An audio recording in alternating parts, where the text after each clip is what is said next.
Yo, this is Deontay the Bronx Bomber Wild, the WBC heavyweight champion of the world. And I'd like to give a big shout out to CJ Goodfella, Sports TV. Bomb Squad, baby. Don't forget to check out our sponsor, The Health Blaze, at thehealthblaze.com. 100% all natural products from lotions, soaps, foot soaks, bath bombs, and much, much more. Use the promo code Goodfella1Boxing. Tell them your boy CJ Goodfella sent you, get 18% off. We out. All right, man, we back. Let's talk about some boxing. Verdejo versus Commey. I'm hearing that's going down on the Valdez and Burchett card. Also, in addition to that, you got Conlan possibly fighting Isaac Dogboe. But first, let's talk about Bob Arum saying that Shelly Finkle didn't read the contract and how he read the contract. His people read the contract. Fury UK guy read the contract, and basically the contract clause expired, or rematch clause expired for the trilogy. Let's talk about it. That subscribe button, bell icon button, share the video. And that's a good question. If Shelly Finkle didn't know it was the rematch clause was expiring, he probably didn't read the contract or fully understand the contract. So Wilder should not only have Shelly Finkle read the contract, he should have his own personal lawyer read the contract. And if that's the case, they didn't finesse themselves off the contract. And, remember the original rematch was supposed to happen like in June or July, but the pandemic, and then Wilder also had a bicep injury that happened that pushed it back. So, to be honest, Wilder not stressing about it. Wilder not speaking on it. It's nothing that he can say. So I don't really feel bad for the guy. It was in his best interest to probably get a trainer and train for, about a year and kind of pick up some new things and then come back and try to fight Tyson Fury. But this will happen when you a good Christian man and you believe in, giving somebody a fair shake, or, you believe in what Al Heyman, plan laid out for you. And the plan was basically to make AJ jealous and try to find somebody that can rival him and do big pay-per-view numbers in America. And what happened was he ended up giving Tyson Fury, who didn't deserve 50-50, he gave him 50-50 twice. And, now even with the 60-40 split in Tyson Fury's favor, Tyson Fury just prefers not to fight him. And Bob Arum said the issue was in the venue. He said they could have did it at where the Raiders play in Vegas. It's just that Deontay Wilder and Shelly Finkle simply didn't want to fight, or they went past the rematch clause. But if Shelly Finkle didn't read it, we all make mistakes. Or he didn't comprehend it. It's not that he probably didn't read it. Maybe he didn't comprehend it. And it's up to them to find a legal loophole, to find a way that Top Rank ain't right. Al Heyman, he ain't going to say nothing. Shelly Finkle, he ain't said nothing for real that holds any validity. And Deontay Wilder is, celebrating somebody's birthday, laying up under his woman. So, what can he do? He ain't going to probably never get Fury. He probably never going to get AJ. The sanctioned belt body's created, where the WBC created another weight class from 225 pounds. 190 is the new cruiserweight limit for them. 225 pounds is the new cruiserweight limit for heavyweights, and then above that is super heavyweight, which it always should have been light heavyweight, and super heavyweight, but it just chose a way. They just chose, to do it the cruiserweight way. Nobody cares about cruiserweight. If they took cruiserweight and put it in a trash can, nobody around the world would shed a tear. Even cruiserweights wouldn't shed a tear. But at the end of the day, if he didn't read the contract, my whole thing is Wilder should retire. Who else he gonna fight?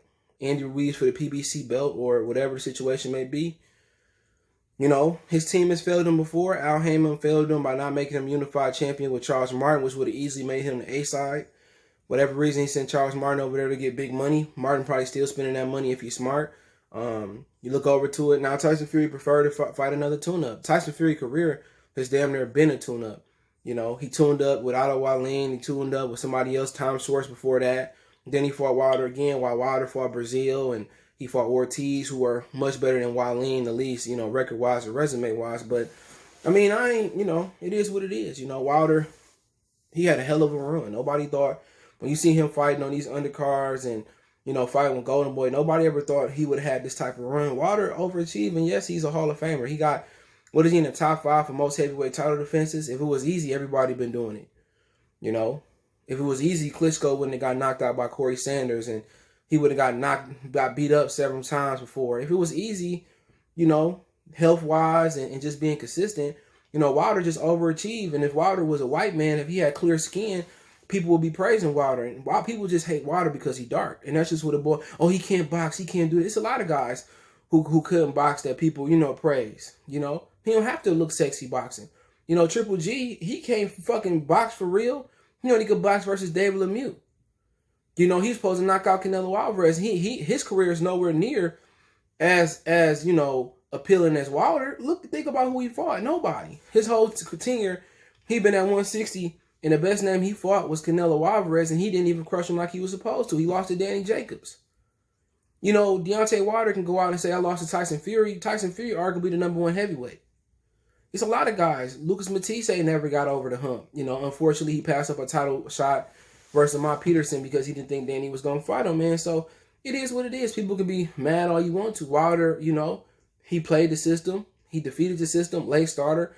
He made $30+ million messing with Tyson Fury the second time. And you know what? I never thought Wilder would make it this far. I thought Bermane Stiverne would beat Wilder, and he proved me wrong. But if Shelly Finkle truly didn't read the contract, I mean, or he didn't, I don't think he didn't read it. Maybe he didn't. Maybe he didn't comprehend it. You know, if reading a standard or reading a boxing contract or any contract or a land contract, if you got with that for a house or a mortgage contract, whatever you got, a contract with a car, the leasing contract with a car or a property, if it was that easy, you wouldn't need lawyers to read it and comprehend it. Now, Shelly Finkle, as a lawyer by trade, hey, I don't know. But Deontay Wilder should have had his lawyer look over that. But if he's not ready, he's not ready. And that's the case. He not saying nothing to defend himself. What can he say? You know, only thing he can do is start up from the bottom to the top. If I was him, what's the point of coming back fight Andy Ruiz? You know, I don't see the purpose of him coming back. But, you know, Bob Arum talking big stuff, and, you know, week by week, day by day, and month by month, is eventually going to go by, and he finessed his way out the deal. You know, I mean, you know, maybe they put it in the contract and, you know, PBC and pick up on it, but they never cared about Deontay Wilder to begin with. You know, they didn't. If they did, he would have went over there and got the advice to fight AJ for pennies. And guess what? He would have beat AJ once or twice or whatever it was. He could have got beat up by Tyson Fury, still went out a legend. You know, just because he beat AJ. He could have beat AJ and went on. But he talking about, you know, I want to fight on for 4 or 5 more years. Who the fuck want to take punches to the head for 4 or 5 more years? He should have beat AJ, defended titles a couple times, and I think it was undisputed, and then retired. If AJ say fight for $2 million, he should have did it.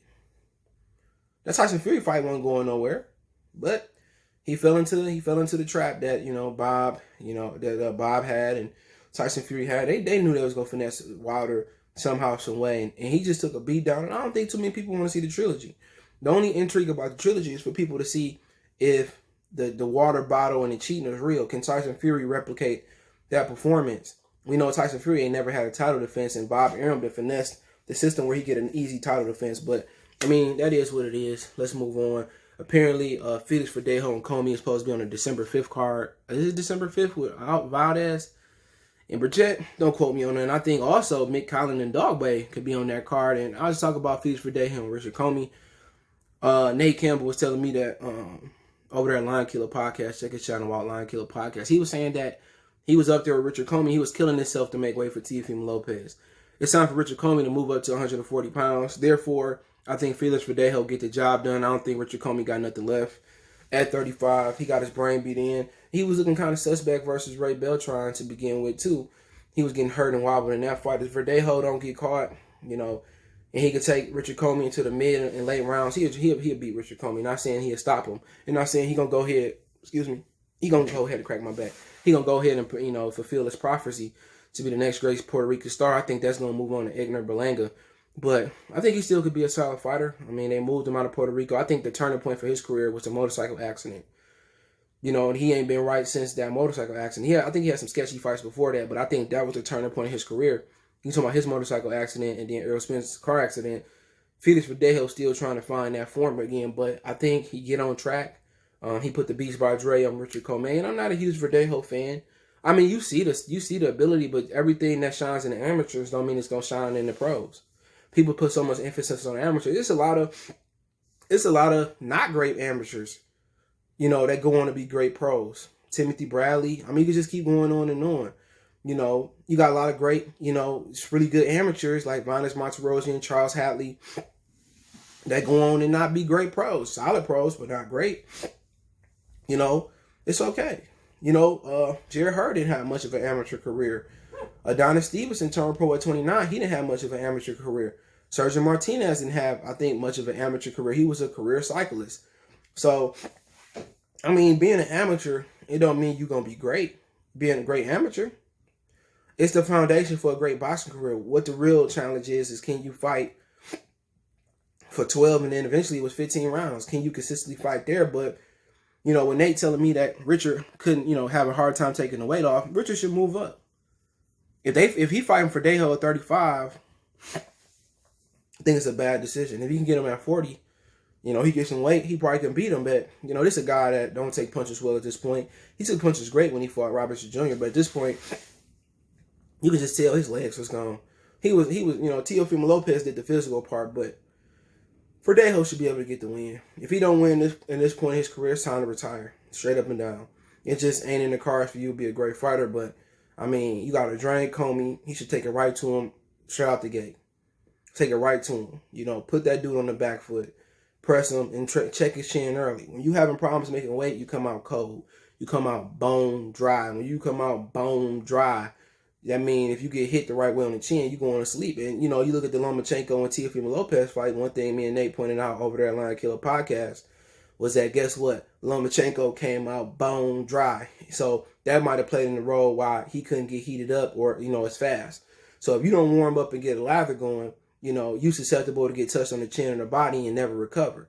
You know, so maybe that might be the reason why he started to, you know, try to get his, you know, sweat, you know, he was trying to get his sweat going before he started up. But, yeah, I like Verdejo in that fight. I just think Richard Commey is just time to move up. But, you know, guys like Richard Commey that try to stay at it way too long, that probably mean they don't have the skills to move up to dominate or be good, or it's going to be hard to get a belt politic-wise or skills-wise at the next division. But you talking about Mick Conlan and Dogboe, that's a really solid fight there, too. If that's all on the December 5th card, I'm definitely going to tune in because I think Dogboe can beat Mick Conlan. Now, you know, Dogboe got the dog walking crap beat out of him by American Vete.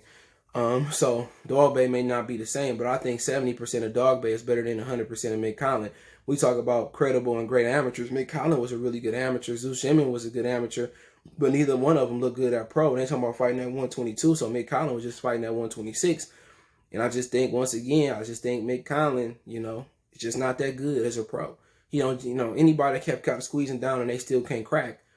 Dogboe can't beat him. Once again, he need to retire. Mick Conlan was a great amateur, according to a lot of people's opinion. I never seen him fight as an amateur, but when I see him fight as a pro, you know, to go get Adam Booth, that's the wrong thing he should have did. He should have went to go get Floyd Jr., Floyd Sr., Eddie Mustafa Muhammad, you know, Andre Rozier, Buddy McGurf probably been really good for him. Ronnie Shields, he just don't have that, you know, you can see he got athleticism, you know, even for a white boy, he got athleticism.